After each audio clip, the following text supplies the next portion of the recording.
Peter, perfect. So, welcome to the Crush It call for August 30th. It's going to be awesome. I love when we have A, our own team members here, and B, new team members, and C, foreigners. So, it's like a triple win. So, today, before we get started, because I want to get right into it if we can, let's do a little bit of recognition first. So if anybody wants to unmute themselves or have their kids say something to the screen, they're looking terribly anxious to say something. No, if you have some form of recognition, please unmute yourself now and go ahead.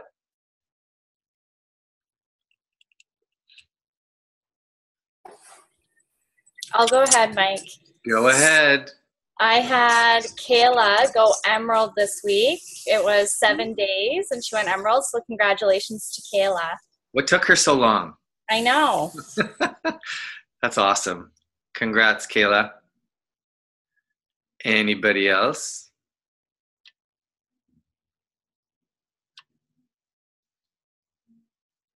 I'm going to do a shout out, and it's not even my coach. I don't know if you saw on the Crush It page, because I know it gets really busy, but Rebecca Maggette today, or the last couple days, has just been on fire. I swear she added, I didn't count, but I'm going to guess like 8, 9, 10, 12 coaches. So congrats to her. Again, I don't know if it's Kim's. Anyway, whoever Rebecca is under, congrats to her. That's just, I love seeing that. It's awesome. I love it, and I get so envious. I actually messaged her saying, what are you doing? Because it's amazing. So any other recognitions, big or small?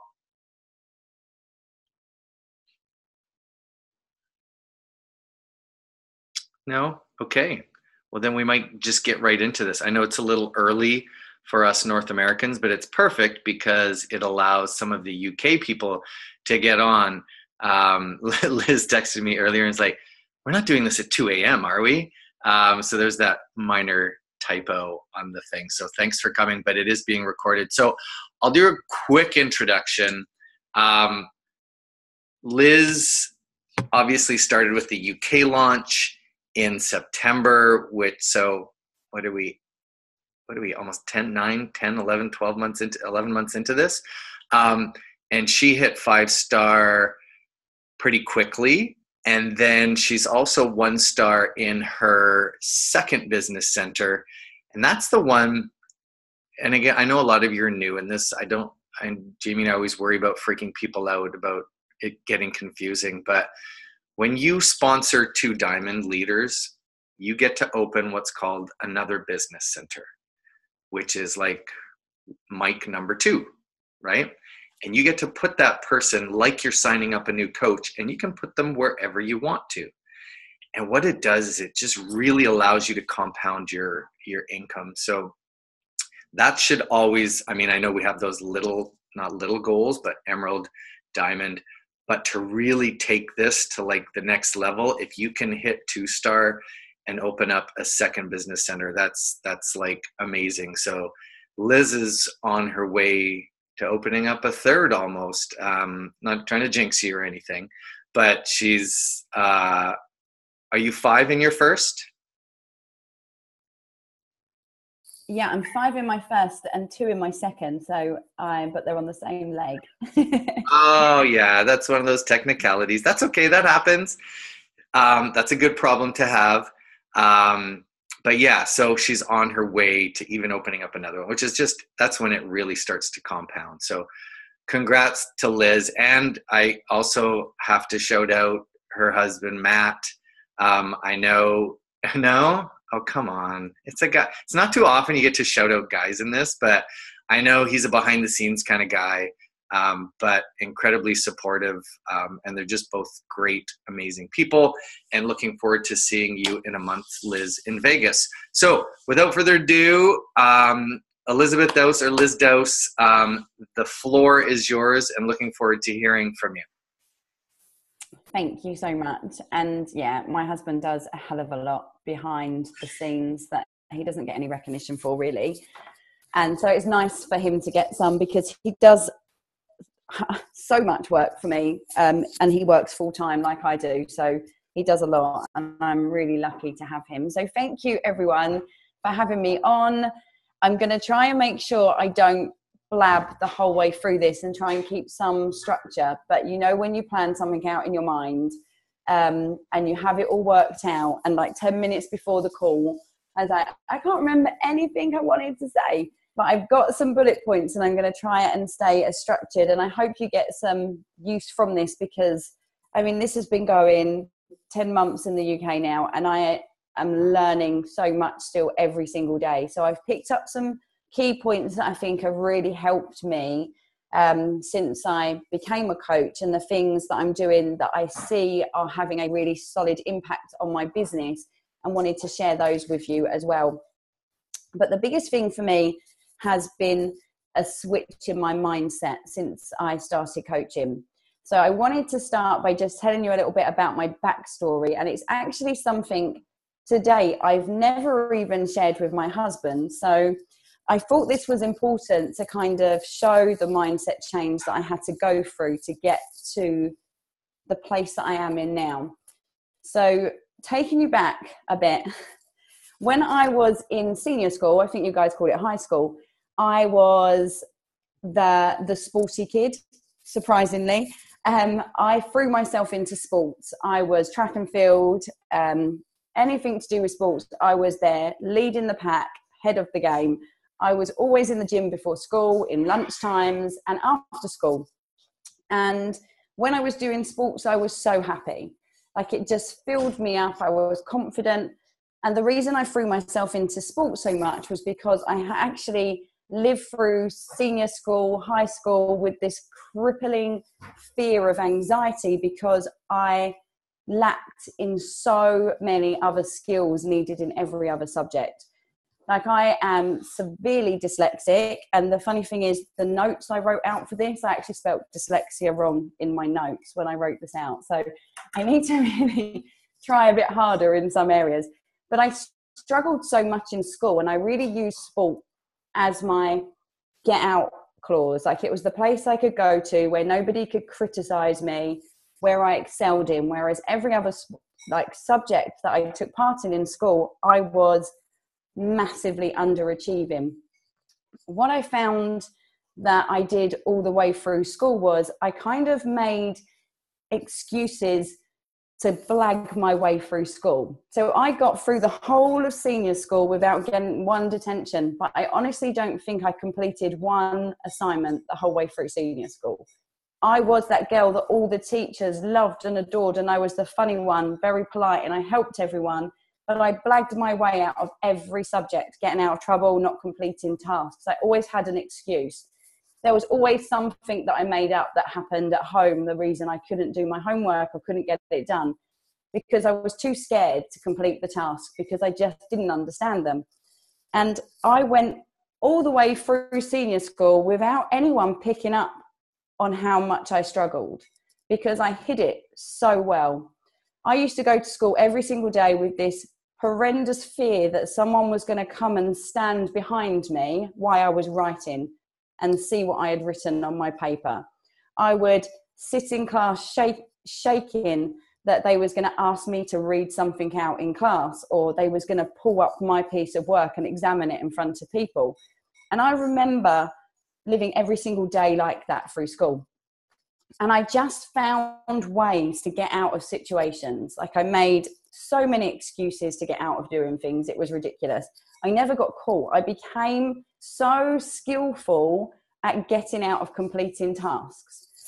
And then when I finished school, I realized that my dream of being a PE teacher wasn't going to happen because of the lack of skills that I had picked up in school from the lack of qualifications.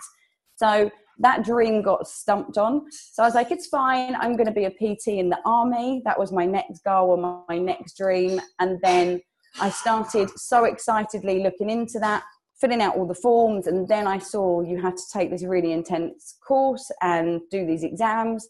So straight away, I made up these excuses that actually that wasn't for me, and I wanted to be a fitness instructor. So I changed my dream, and then I went into that all guns blazing, super excited to be a fitness instructor. And I did really well as a fitness instructor. And then the manager of the gym that I worked at said, we want you to be the manager of the classes. And there's this paperwork you have to do and this paperwork you have to do. And it was like, all of a sudden I realized that they were going to find out that I was this fake and this phony, that they were going to see all these flaws that I had and all these faults that I had. So again, I went to my tactic that I used all the way through life, and I quit. I just gave up on that job, and I decided I'll find another dream, that I don't have to do that I don't have to have these faults and these weaknesses of mine shown. I don't want people to know all these flaws that I have and all these areas that I struggle in. So all the way through this, people just were like, oh, Liz has moved on again. Liz has changed her career path again. That's normal. And people just accepted that with me. And then I decided to go and work in the city for a while. So I started working in London, and I went through lots of different jobs, constantly finding a reason that there was someone I worked with that I hated, that I didn't get on with, or that the pay wasn't good enough, or that I wasn't progressing to the job role that I wanted. There was always a reason why I quit and moved on. What I wasn't accepting deep down was that actually there was nothing wrong with any of those jobs. There was nothing wrong with any of the positions that I'd been in. I had just got to a place where I started to see that I needed to push harder, that I needed to work a bit harder, and that I needed to put more effort into what I was doing, or I wasn't going to keep this facade up anymore. And people would see that I had issues and I had areas that I struggled in, but I was so scared for people to see that side of me that I would just quit and move on. And I think I kind of went through my whole adulthood living this real lie and never really admitting to myself that I had built these habits up, such strong habits from being a child, that the second something got a bit tough, the easiest thing for me to do was to quit. And then I think it really hit home for me when I had gone back into fitness after having my daughter through the Beachbody programs, and I got offered the opportunity to be a master trainer for Beachbody. And that was like a life-changing moment. It was like the true dream that I'd had when I left school was to be a PE teacher. And it kind of felt like I was getting back into that role again. I was going to be teaching people to become fitness instructors. And I was in my element with that role. I absolutely loved it. I loved every second of the work. I enjoyed training people. And it was the first time I actually turned around to myself and said, I'm really good at this. Like, this suits me. This is something I should be doing. Surprisingly enough, something went wrong within master training. There were some issues within master training. It got really tricky. It made me a bit anxious. It made me a bit nervous what was going on within the master training company. And rather than pushing through, I quit. As soon as it got tough, I quit the biggest dream I think I'd ever had in my life. I just quit. And I made everyone around me think that I was absolutely fine with that decision. My husband, my family, they was all like, how? What has happened for you to quit? And I was like, oh, it just got awkward. It was hard. It wasn't worth the hassle. And it was about 6 weeks after that I quit that I realized that I'd just given up on the biggest dream of my life. And it was like a slap in the face that I could have sorted this out. I could have pushed through. I could have found a way around it. But rather than trying to look into what I could do to make a situation right, I just gave up on myself. I just gave up on my dreams. I took the easy way out. I blamed everyone else around me for being the reason that I quit. And I realized that that had become such a habit, that I'd formed this habit all the way through childhood to adulthood, that my habit was quitting. My habit was blaming other people and taking the easy way out. And that happened a few months before coaching was about to launch. And I was fully on board with coaching. that realization happened, and I was like, I've just given up on something that could have been so powerful for my coaching business. Like, I'm the biggest idiot in the world. Why have I done this? And I think once that happened and I started to really understand this habit that I had grown into over my life, this habit that I'd picked up, I realized that if I wanted to make coaching work for me, I had to completely change everything about my mindset. So I sat down with a friend of mine that's a therapist, and she's the only person I've ever really told and opened up to about this. And it all comes back to when I was in school once. I was doing a piece of written work that I loved. I was doing some poetry, and a teacher came over and looked over my shoulder and ripped to pieces in front of the whole class the piece of writing that I'd done. And everyone laughed at me, and everyone went on about it for days and days in school. So somehow I'd built this defense mechanism up where rather than letting myself get embarrassed again or being called out again or being made to feel ashamed of my dyslexia, I just quit. So when coaching came about, I really had to evaluate, how was I going to make this business work alongside working full time already, teaching classes of an evening, having 2 children, and just general life? Like, it really scared me. Was I going to be this person that quit again? Was I going to give up on this again? And I knew coaching was going to be this huge opportunity, but I was so scared that I was just going to give up on it at the first hurdle.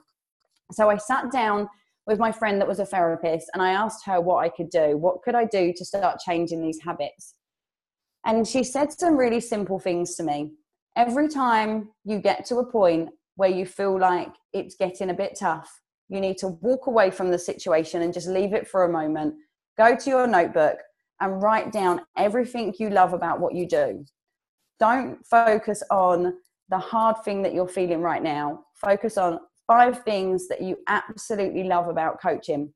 And I've been using that now pretty much weekly since I started coaching.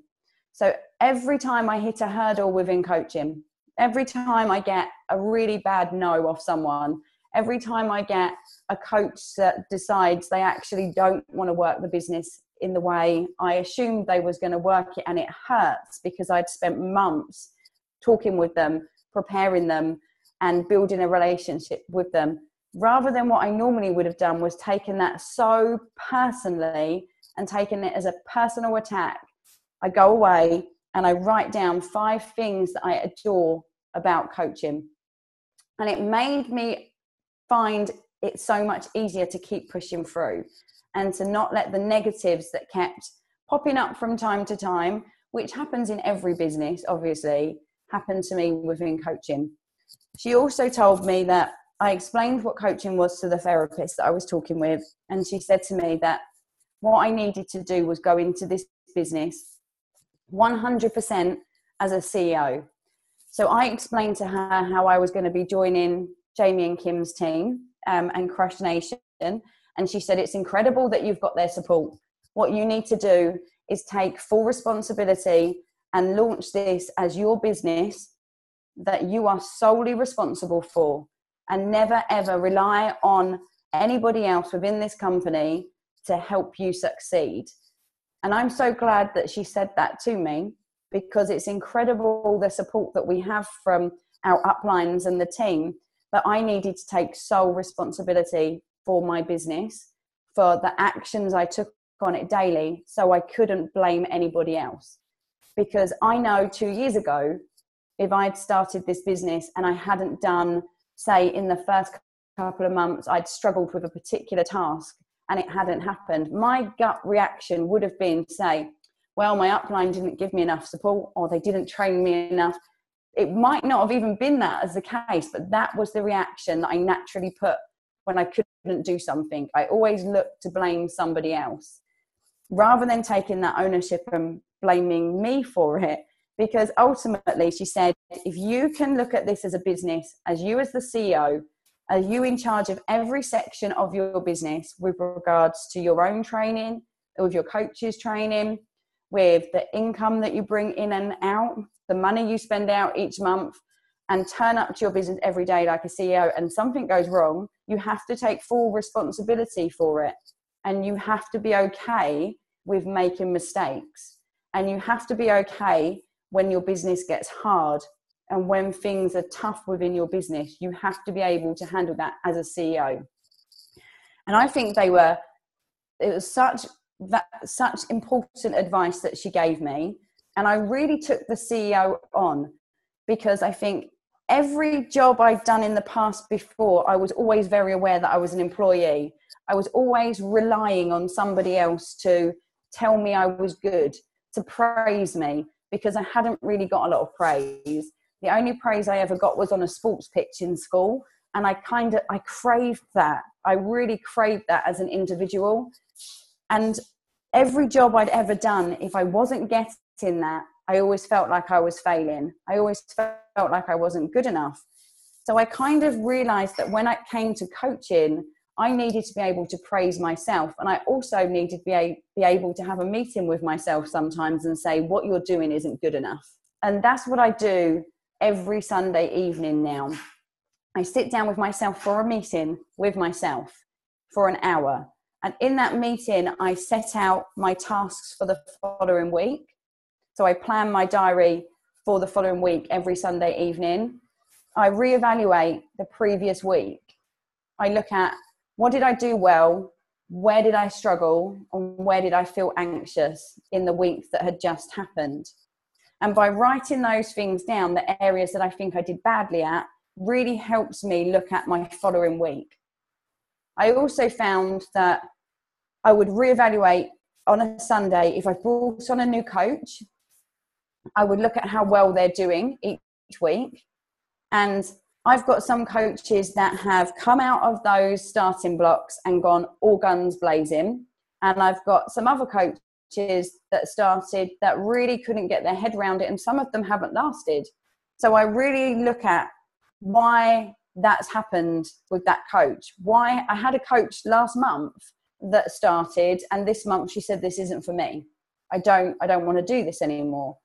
And I had spent such a long time working with her, and I couldn't work out why. So on a Sunday night, if I have any of those situations that happen, I go back through all of our conversations. So I go back through all of my messengers with her, and I read through them. And I tried to read through them from a different angle and look at how she might have interpreted how I was explaining coaching to her, and if I had explained it in a way that wasn't correct.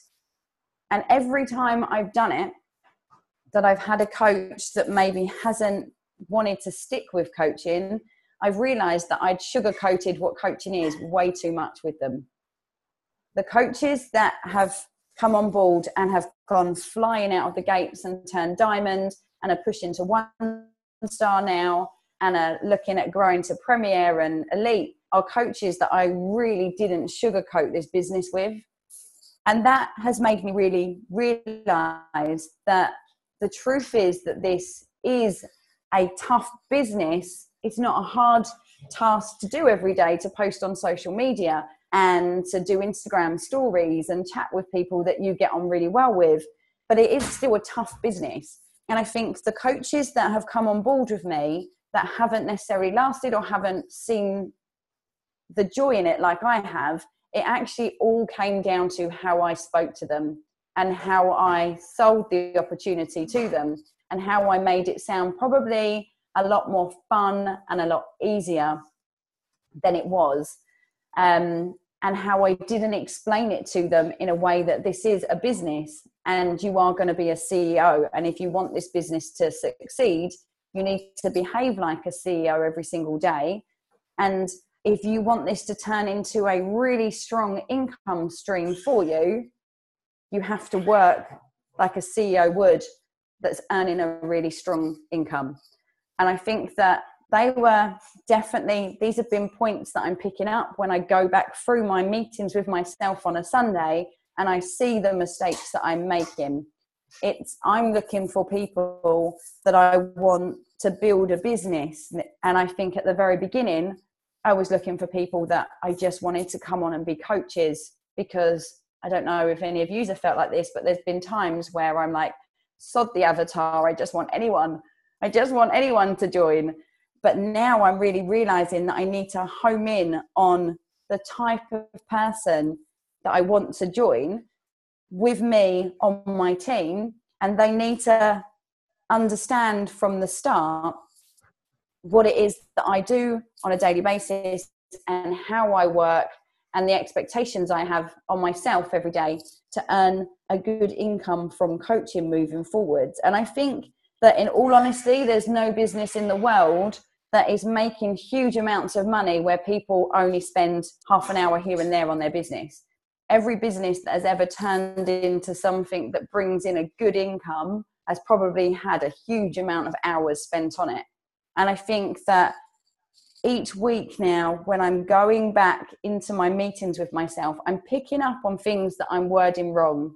I'm picking up on conversations that I'm having with customers where I realize I've made mistakes in things that I've said, or I'm speaking to potential coaches and I realize that I'm saying things in the wrong way. And to stick with my avatar, that is, I want strong, driven, passionate women that want to build an empire. So me talking to women a couple of months ago saying, oh yeah, this is a really lovely little business that you can do on the side. You can do it in little bits of time here and there. That is not how you're going to build an empire. So now when I'm talking to potential coaches, I've realized from those meetings that I have with myself that I now speak to women in a way that I'm saying to them, I'm looking for women that want to grow something huge that outlives them, that leaves a legacy for their children. And if you want to do something like that and completely change the course of your future, you have to work as if you are the CEO of a multi-million-pound bank every day, or the CEO or the director of a huge company, and work to those kind of levels to build that kind of business. And if you don't want to build that kind of business, then you don't have to work to that level, of course. But for me, the type of people that I want to work with and I want to grow are people that want to be changing their world completely. So I've realized that by having those meetings with myself on a Sunday is teaching me all the things that I do wrong, how I talk to people incorrectly, and different things that I do with my posting that was wrong. And I now plan my social media posts through the week on a Sunday. So I kind of pick a theme for the Sunday that I'm going to roll with. And I stick to that. And I write out my posts for Instagram on a Sunday. And I try and make sure they stay with a theme. And I've already taken the pictures most of the time that I'm going to use.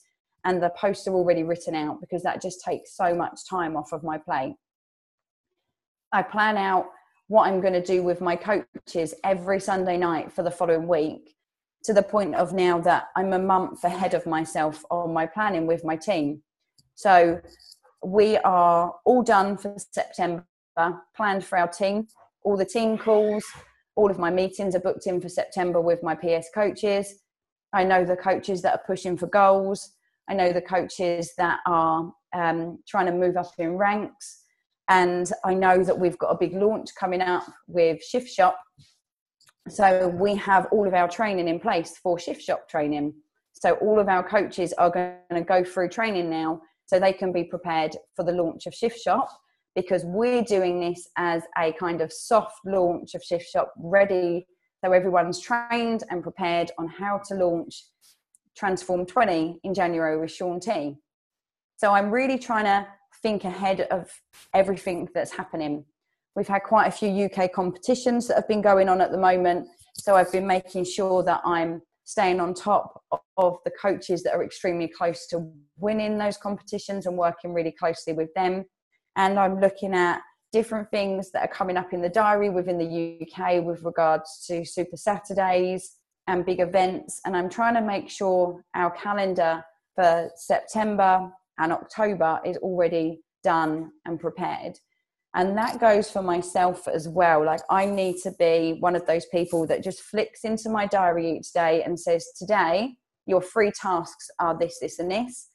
And then outside of that, I can just kind of do things ad hoc, because I like to have some kind of stuff around my planned things that I can just think sporadically to do as well. And I found that by having my diary planned out, it's leaving me so much calmer and more relaxed. And by having that time to kind of look back at the previous week and accept the mistakes that I've made. And that's something I've never, ever done before. I've never analysed myself and told myself you could do better than that. I've never looked at work that I've done before and said, that was really good. Like, you did really well on that, or that one, you need to really up your game. And I think that's been really important, by allowing myself to say that worked, that didn't, you need to change that up and do better. And just having that kind of relationship now where I can pick holes in myself and not fall apart and quit, and be strong enough to realize that I'm doing things wrong and I need to improve in certain areas, has been really, really life-changing for me. I saw there was some questions there. Sorry. I saw something flash up. What calendar do I use? You're going to hate me for this. That's my calendar. I'm really, really old-fashioned. Everything I use is paper-based. I'm really terrible computerizing anything. I like everything on a notepad. I like everything organized between me. And how do I share it with the team? Everything with the team is done at events within our Facebook page. So for team calls, for team training, anything that happens, I just post events in our team page and I can invite them all to it. And I set reminders for myself to post in that event a few days before. So yeah, so that has really been a big thing for me. I always start my day, no matter what I do, I send out 25 messages every single morning, 7 days a week. That's been something that I made as a decision when the day I started. And I have done that every day since I started coaching. There's not been one day, including holidays, sickness, I haven't sent out 25 connections. That was a rule that I'm determined not to break. And I think that has been a huge traction builder for me moving forwards as well. Like having that conversation starting straight away, sending messages out to people, even if those messages, I mean, I sent one message to a lady in October when we launched. It was the day after we launched, and she only joined last week. But that message on that day, and then following up with her and staying in contact with her, has built a relationship to the point of when she was finally ready, the first person she thought of was me. So I think your connections are super important, and they've definitely been something that I've found has changed things for me. I always have this ongoing list of data that I'm working through. I'm always having to reconnect and send a follow-up message. I've always got a really big list of people that I'm always working through. So I never feel like I have no one. It's never like I never look at the day. I never look at the day and go, oh, who should I message today? There's always someone that's due their 10-day renewal message or a 21-day message or whatever it may be, just checking in with them to say hi and see if they need anything more. One of the questions, Liz, was where do you find 25 people to message, for example? Yes, so I work my Facebook account always, and I grow my Facebook account always. So I try to add, as a rule, 10 people a day I send 10 people friend requests a day on Facebook. So I really am past, sorry. But what if they don't accept it? Doesn't that just hurt? I'm being sarcastic. Yeah, sometimes, do you know what? I don't even know. You don't even know if they don't accept, do you? Because you've moved on to your next 10. And I have had people go to me like, who are you? And my response is, oh, I thought I went to school with you. I knew a guy, and I say the same name. I'm sure you was in my year at school. We then chat and they say, I'm much younger than you or older. And then you build a relationship and you move on and they keep you on your friends. So I always just say it was a mistake and I apologize. And no one's ever then deleted me, ever. I mean, I've deleted a few people because I've realized after friends requesting them that they weren't the right people. that they just want to send you funny pictures, but that's fine. It's all a learning curve. But definitely Instagram has been huge for me. And I was not an Instagrammer when I launched this business at all. I didn't really understand the point of Instagram, probably because I had like 5 people following me. And I was so inconsistent with it. There was just no traction ever on there. I would like get 10 followers and the next day I'd lose 20. And I'd get so excited that I've gained 10 and then the next day I'd gone down 20. And I was like, what am I doing wrong? And it was that I would post every like 14 days or 10 days. And it just, there was no consistency. So Instagram for me has been a game changer for connections. I haven't had huge amounts of business come from Instagram yet, but I believe that all the connections that I'm making now will turn into that. Generally, the people that have come from Facebook, there's been some small connection that we've known someone that's known someone, or they're in the fitness industry, or there's been a small connection. But with Instagram, these are completely fresh new people. So I'm building relationships with them. So I had been doing this all by diary until I found from another coach the other day how we can do our, I can't remember what it's called, but it's been a game changer for me. The saved collections. So I use saved collections now on Instagram, and that's just literally changed the game. So if you don't use those, they are amazing. So you can literally click on anyone's picture on Instagram and add them into one of your collections. So I've got influencers, coaches, my dream customers collections, and I just add people as I see their pictures into one of those collections. And then the next time I go to send my 21 connections or 25 connections, I just go into one of those categories in Instagram where all of the people are saved in there, and then I just message them. So that's made it really easy to use Instagram. How to use paper and pen tracking your invitation? So I use paper and pen to track everything. I know that's really terrible. I wish I had some great system that I used. Your 25 message days invites. What did you get? Yeah, so my messages a day are me asking people questions generally. Like my favorite one is, oh my God, I didn't realize that you're a coach like I am as well. I send that probably the most. I also send people messages when they follow me saying, thank you for following me, just to let you know that I'm a health and wellness coach. I also mentor women that want to build an online health and wellness business. If you have any questions, send me a message. So I send that message to every new friend, every new follower, as soon as they join up onto one of my social media sites. So I know I've connected with them instantly. If they send back thank you or a heart, I then go back in for a message and start talking with them.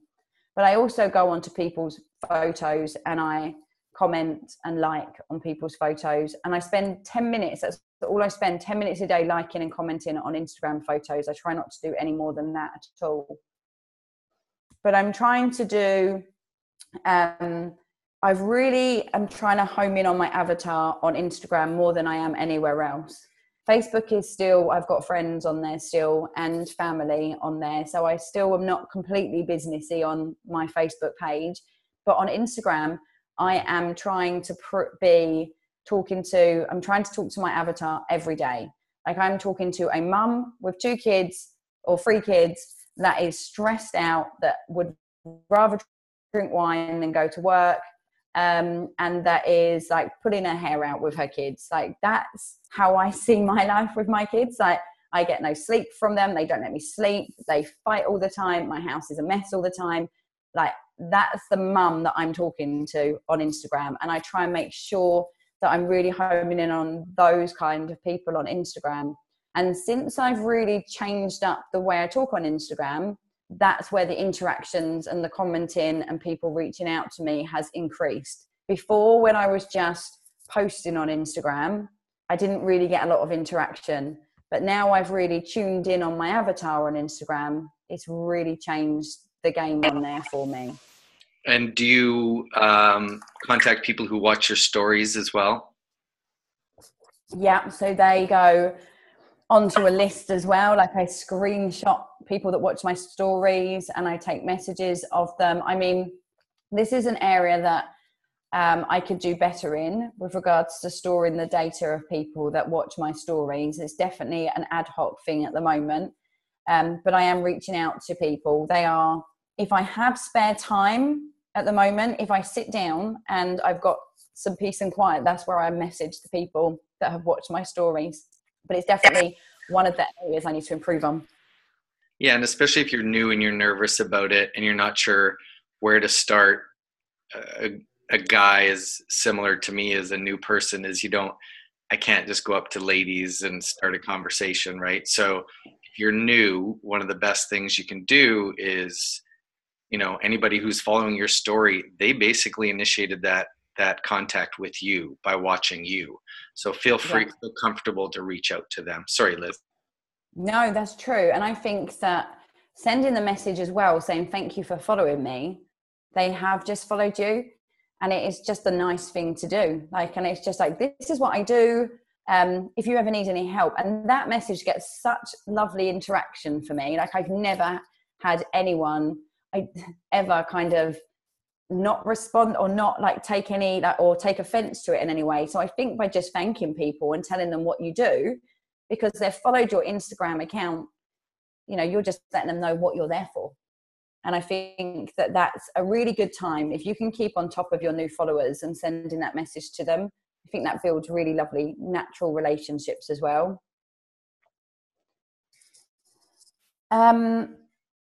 What was I going to say next? Okay, so the next thing that I found was going back to me trying to keeping that CEO hat on that was really important to me, was trying to make myself believe through all the times that I'd lied to myself in the past and been a bit of a quitter and given up on things, was that I was going to turn up for my own business every day. No matter what was happening in my personal life, I was going to make sure I turned up every single day and behave like a CEO. So the day I started coaching, my first month of coaching, I set up my own coach sneak peek group.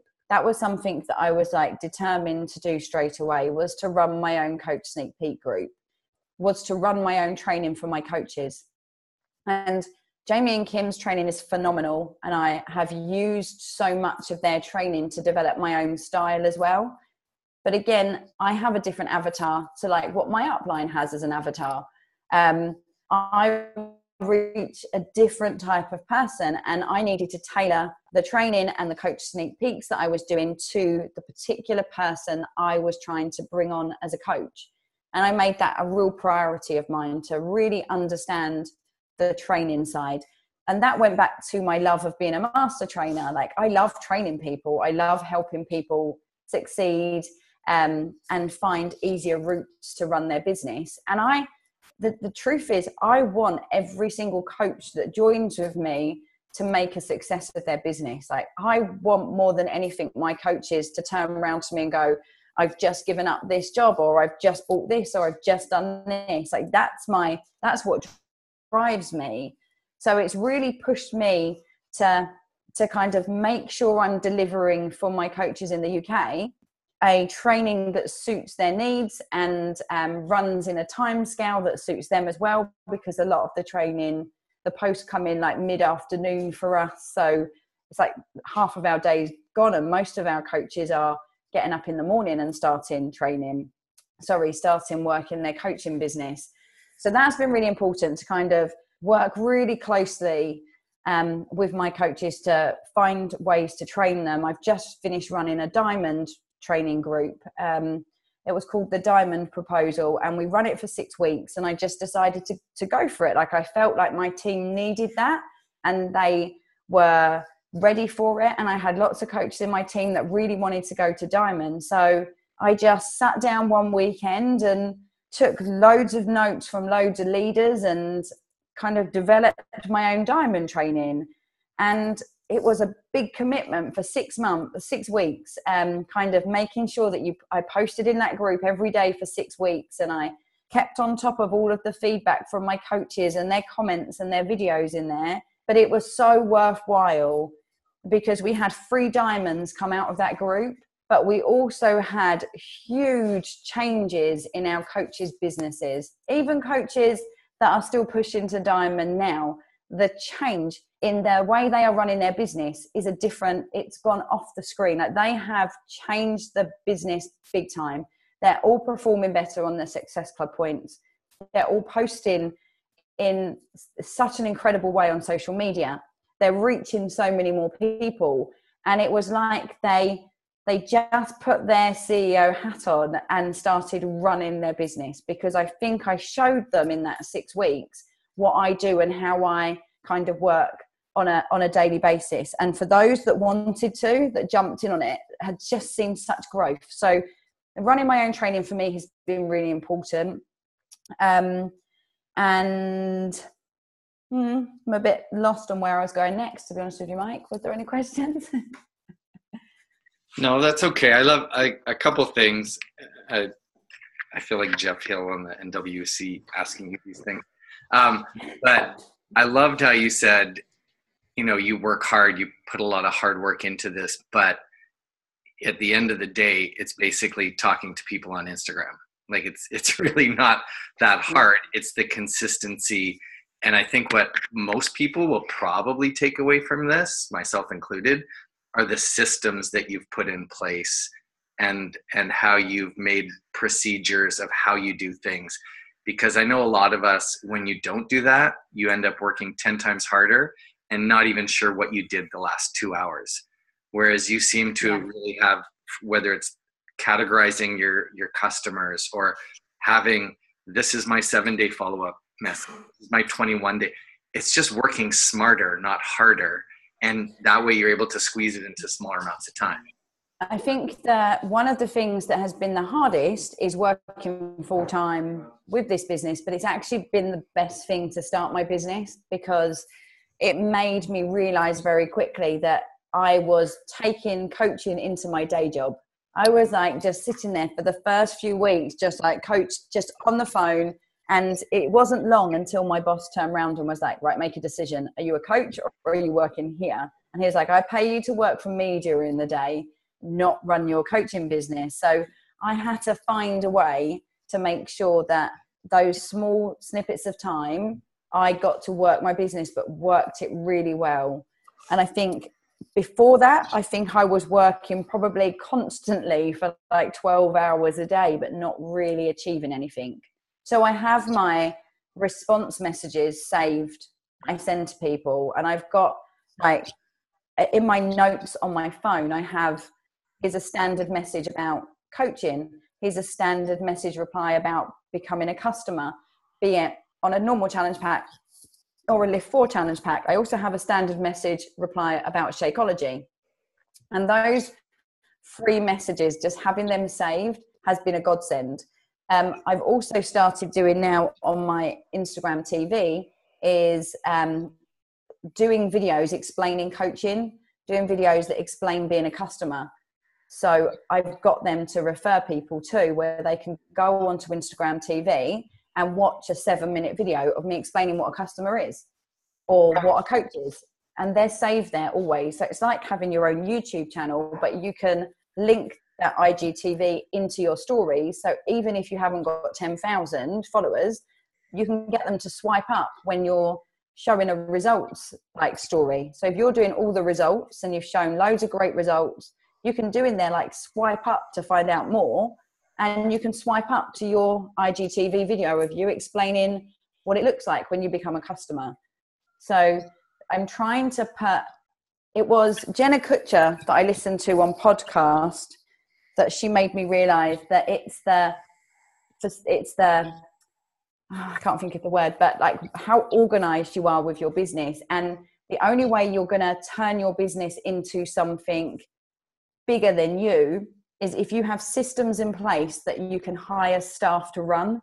If you're the only person that can run your business because it's all done from your head, then it can never grow. So from as soon as I listened to that podcast, I realized that I needed to get systems in place that if I ever got too ill to work, I could say to someone, there's my messages. There's the videos they need to watch. Here's what you send them if they want to be a coach. Here's a customer. Here is how I run a sneak peek group.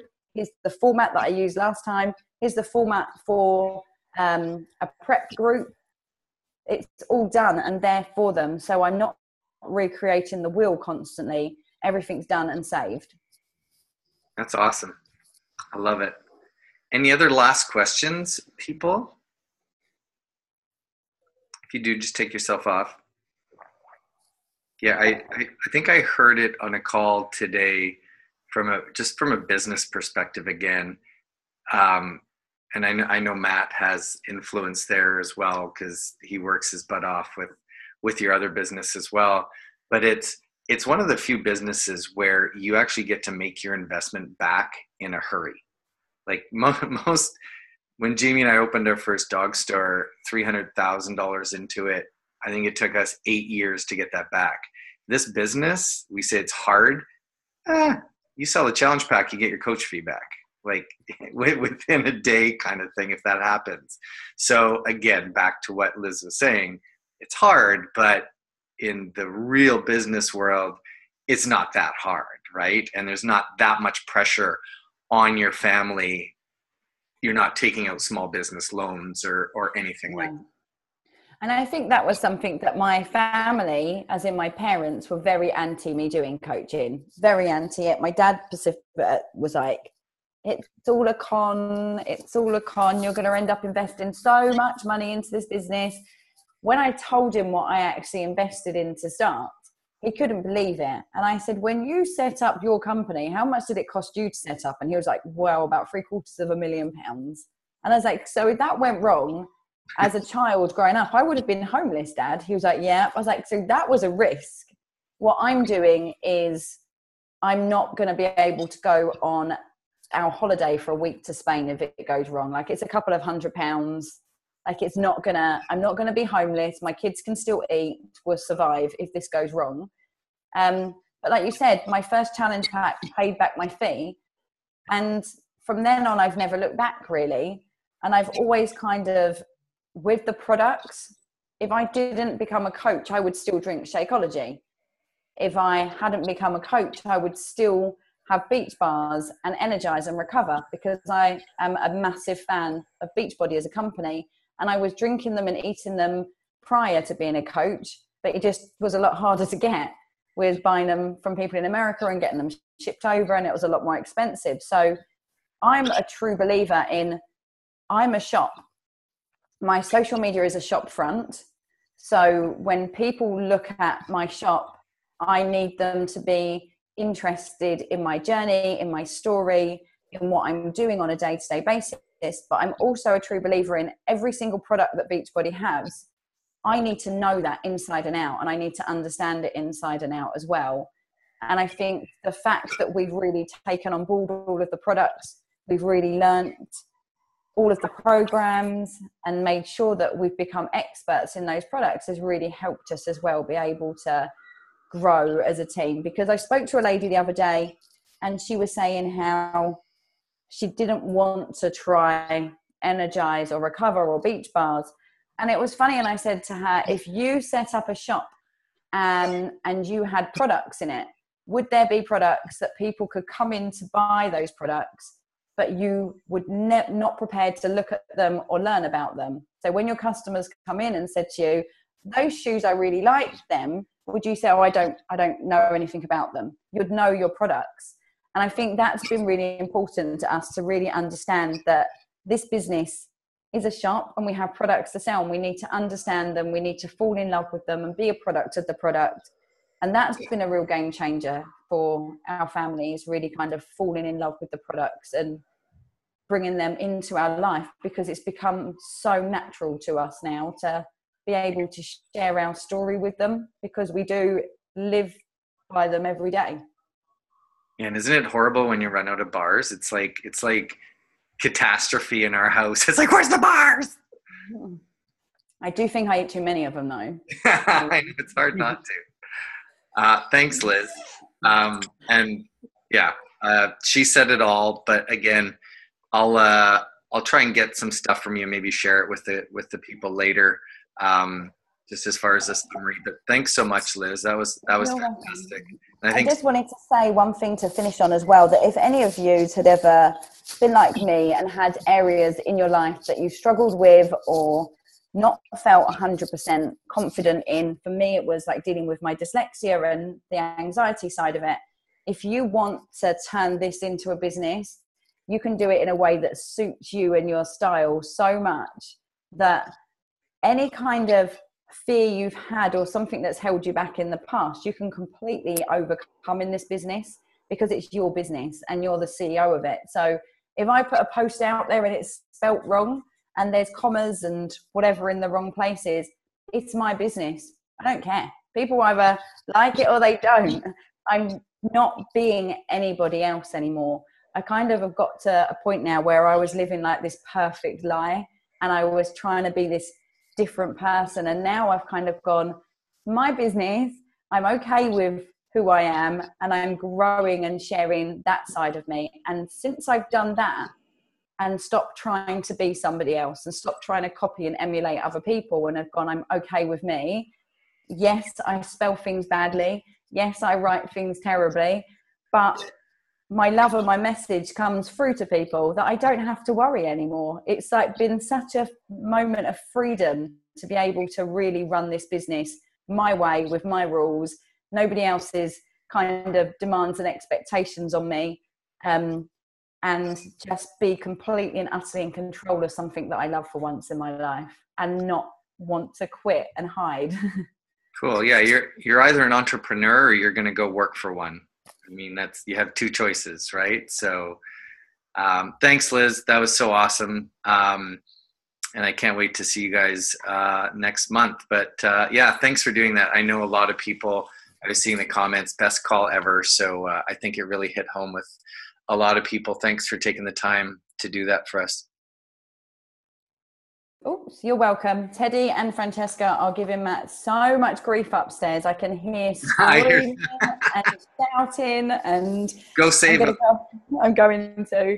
Lovely to talk to you all, guys. Thanks, Liz.